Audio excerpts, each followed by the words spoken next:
Hey you guys, thank you for being here. We're reviewing a bunch of stuff. Look at my hair. Look at the state that I'm in. This whole week has been wild. With reviewing these accessories I'm going to talk about, I've also spent a ton of time inside of the Unreal Engine Injector by Praydog. And it has been a blessing. It has been amazing, mind-blowing, and yet one of the most frustrating weeks of my entire life.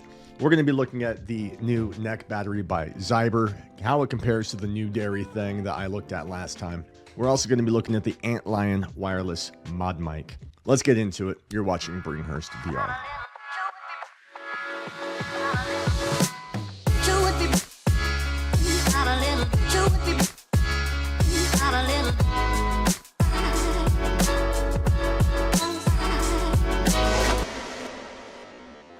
So last week I looked at the new dairy neck battery and I had thoughts. A, it didn't meet the battery life that they had advertised. This is unique in a few different ways compared to the new dairy. And already I'll tell you, okay, I'm doing it now. If I don't have a battery head strap, yeah, this is good. This is good. This is also a 10,000 milliamp battery. The new dairy advertised itself as being a 10,000 milliamp battery, but they went out of their way to say that you could expect 6 to 8 extra hours, not total, extra hours, which meant that you were supposed to get 8 to 10 complete hours, and that wasn't happening. That didn't happen at all. These guys, on the other hand, are advertising, I think, an extra 3 to 4 hours, and that actually meets the mark. However, this is different in a special way. One is that this battery is removable, so if I push it up, I can remove the battery after it dies. So I got to use this for 4 hours, which meant that I got about 5.5, 6 hours of total gameplay. But the thing is that with this, as soon as that is dead, they include a second one. So you pop this in and it gives you an extra 2 hours, which is impressive. It's impressive. I spent a lot of time trying to build some kind of a solution that would make it less cumbersome, because what happens is when you put this on, you put on the headset, put this around your neck, and then you plug this in to the neck battery, and then you gotta hunt for this, and it's pretty inconvenient, if I say so myself, which is why I went out of my way and I tried, I went to Amazon, I ordered the short 6-inch cables, I got magnetic adapters. My goal was to have a thing that if you had a head strap that you liked, but it wasn't battery, you'd kind of, using clips of some kind, strap it to the side of the headset so that it was always just a little dongle sitting on the back. And then with this around your neck, you'd simply take the cable that's always plugged in, presumably, and lift it and snap it to the back of your neck. As far as my gripe of an extra thing to carry around, yeah, that's still there. But as far as ease of use, that would have solved it for me. The problem is that I did all the work, and once I got it put together, it wouldn't give me power. So something to do with the magnetic adapters, the cables. But that's what I get for spending like $12 on Amazon. I still believe this has the potential to make this a better experience, an easier experience, because hunting for the plug is not good. I don't dig it. Alas, I could not pull it off here. So with this out of the box, they do include this strap, which I put around here just for, you know, so I don't lose it. But this is meant to go on the arms of the headset to kind of guide that cable, which does its job. You know, what do you want? I am happy with this. I'll tell you, this doesn't bother me having it around my neck at all. I mean, you kind of forget it's there after a while. And truthfully, 4 hours of extra playtime, I mean, more than anything, it's just refreshing that they gave a number and it actually was the number. There's a battery in each side of this. This is 5,000 milliamps. This is 5,000 milliamps, and together it's 10,000. But they include this, like this comes with it. And so I asked them, well, wouldn't that make it like 15,000 milliamps in total? And they said, no, it's 10,000. That's what we're advertising. Like, I was bending over backwards trying to get them to acknowledge, like, you could be saying that like it's a total of 15 if you wanted to, and they didn't want to, they refused. Really, I think that you could go out of your way to say that this is 15,000 milliamps with a total of 6 extra hours of battery life. when you take into account this. Just the ease of use of it. It was nice putting this in and watching bars on here go up another 2 points and then another 2 hours of gameplay. But I also get that kind of comfort from the Bobo VR and slapping an extra battery on the back. Again, I'm doing it. I'm putting myself in the hand of somebody. It is for people who don't have or don't want a battery head strap solution. I don't know who you are. I don't know these people, but they exist. They have to, because these guys are selling these and they're actually making some money. It looks like it's doing pretty well on Amazon. Links will be in the description. And that's all I got to say about this. Next up, let's talk about Antlion audio. I have been using this for the last several days while playing with the Injector. These guys sent me this for review, and I had a good time with it. A couple things came up, though. I've already recorded this video. It's already made, it's already done, and there's an issue where it requires a dongle to plug into the PC, and if it's not line of sight, you'll lose connection. And that was the conclusion I came to. Hey, this sounds good. Hey, it's super useful and reliable, but it's constantly out of line of sight, and so it's basically unusable. And then I went back and I read the email the guy sent me, and to his credit, he actually gave me some tips, and he even included a cable that kind of lengthens the reach of the adapter, so that if you have a port on the back of your computer that you're plugging it into, you take this, attach it to the wall or your monitor. They include an adhesive with a plastic grip so that you can pin this up, and that solved all my problems. While I think it's weird that it has to have this line of sight to work at all, it's weird that, like, my Razer Kraken V3 Pros, I can use these downstairs. I can use them down the hall, and I have no issue. So I don't know why his is different, but again, those are $300. You get what you pay for. So right now I'm talking to you with this microphone. I simply attach it to the side, and it's on. I've already turned this so that it fits, my needs perfectly. And right now I'm going to switch over to the stock microphone that comes on the Quest 3. And this is the Quest 3. This is the Quest 3 without this microphone. It's just as is. I think it sounds okay. There's a lot of bass to it. It's got a lot on the muddy deep end. The Antlion ModMic. So this is the omnidirectional mode, and it's meant to be a more crisp and professional sounding mode on the microphone. The other version is the unidirectional. So let's do that now. Let's switch over. We're moving from omnidirectional to unidirectional right now. That is the other mode. So how does it sound? As I mentioned, my first experience was troubled. The fact that, because I forgot that I had that extender, I was cutting out constantly, and you'll see some of that coming up. Like I said, I already recorded this, and I did some gameplay footage of a terrible game, a horrible, terrible game, and so I've got things to say, but you could disregard some of it, given that this extender fixes that issue. Okay, guys, this is called Megaton Rainfall, and I'm using this to test out a couple different things. I've got this battery neck strap from a company called Zyber, and I'm using this wireless ModMic from Antlion Audio. Right now, I'm talking to you through the stock Quest 3 microphone, and it's piped here through Virtual Desktop. Right now, I'm going to change it to the Antlion ModMic, and let's see how it sounds compared to this.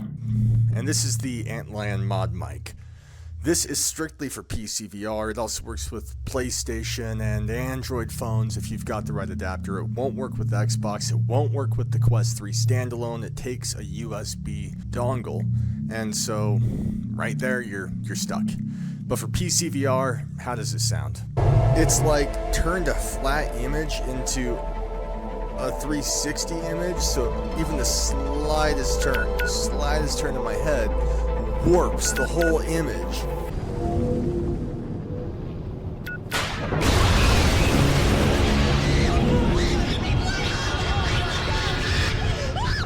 Well, that's no for real.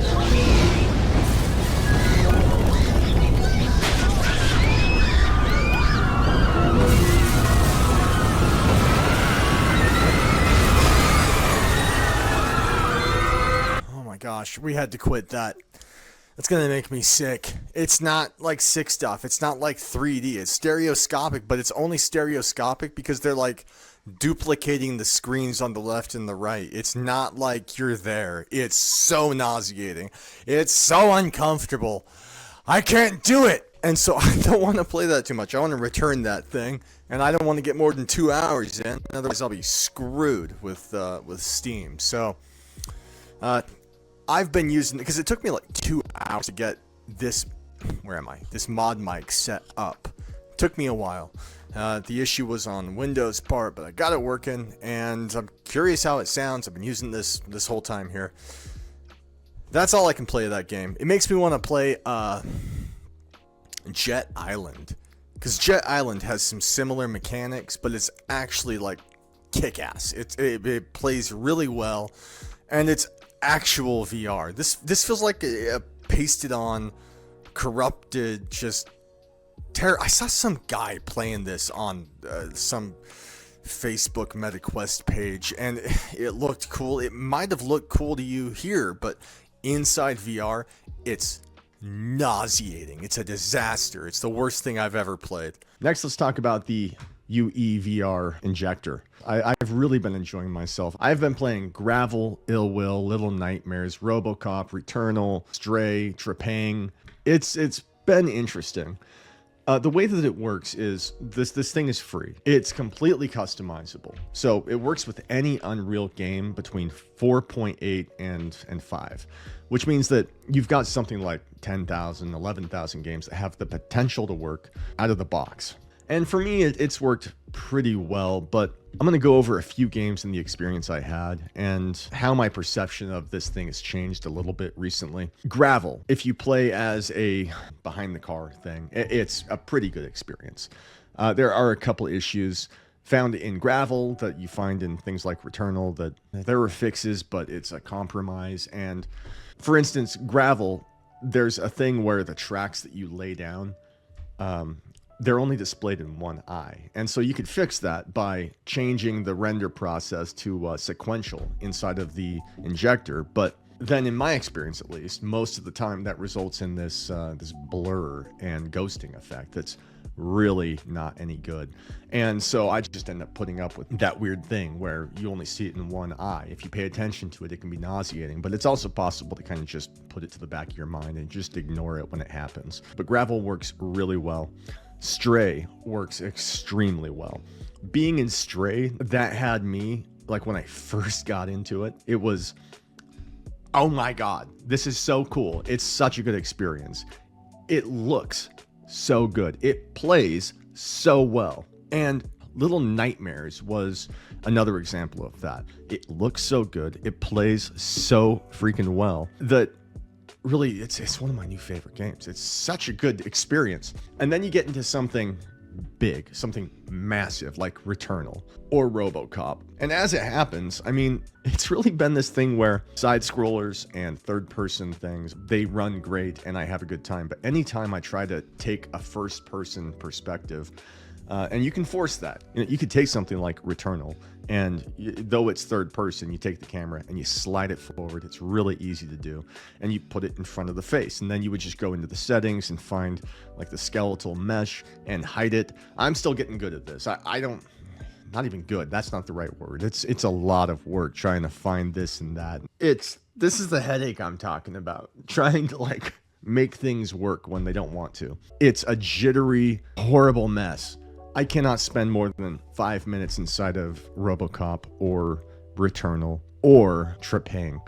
Those games just weren't playing well with me. I've got a 4080 and they play like butter, just a flat screen. They're great, but demanding it to render the screen twice and pump it to the headset, it's a lot. Taking that into account, I can play, Gravel. I can play Little Nightmares. I can play Stray, which is a demanding game, on ultra settings in VR, no problem at all. It's just a couple of these other games that are jittery and obnoxious and just bound to make you lose your lunch. And it's kind of frustrating too, because there is a server, I think it's Flat to VR. I'll link that in the description as well. You go there, and if you have a question, ask, and you're supposed to be getting answers left and right. But it's such a big server. It's so busy over there that going there as a noob, which I am, just reaching out into the ether and saying, hey, how do I do this? I'm confused. I'm getting a reply like 1 out of 12 times. I feel alone in there. It's like I'm on a call just waiting for tech support to give me a real person. It's funny because people like Alex, who I think is part of the Praydog team over there, he's got all of these different profiles, these config profiles that you can pull from. I'll share that as well, that are just supposed to work out of the box as best they can. Now they'll be improved, I'm sure, but some people report using that config file that he's got, like Robocop, for instance. It works great, and other people say it doesn't. And for me, it's a jittery mess, and it kicks off in 3DOF, which means you try to take a step and you're going to lose your lunch. I found a way to convert that to 6DOF pretty easy, so that was, good enough. But the gun in that, it's like it's on a wheel. If you lift your gun, turn it like this, it works. But if you lift it up, it kind of pulls back at the same time. And it's like the gun is mapped to some kind of a 3DOF system, whereas you, with the HMD, are free to do as you please. Problems like that, there's always something, some little thing in these first-person things where you're meant to be standing, playing the game. And it's just an exciting time. All these games. So there's so much that's just on the precipice of being VR. Yeah, there's something about the UE Injector. Those side scrollers and the racing games, they work great. Stray works great. But everything else, there's just something about it that is janky, which is fine. I mean, you're getting VR out of the box. I don't know what we should expect, but it's almost routinely, almost always just nauseating. And so it's going to take some time to nail that down and make it a better experience. But I'm sure it'll come. I really think in 6 months, we're going to have just databases of these are the best config files and just improvements with the software. It's going to be a good time. It's going to work out great. And that's all I got. I had previously announced that I'm launching a Quest 3 giveaway. Link for that will be in the description. It's Gleam. It's going to be a Quest 3, the Kiwi Design charging dock, the Kiwi Design battery head strap, and the Deadeye VR golf club. I'm going to be giving all that stuff away. Go to Gleam, hit it in the description, and in early February, I'm going to be pulling that trigger. Look forward to that. Thank you to my Patreon subscribers and my YouTube members. I cannot do it without you. You guys are amazing. Thank you for being here, and you've been watching Brainhurst VR.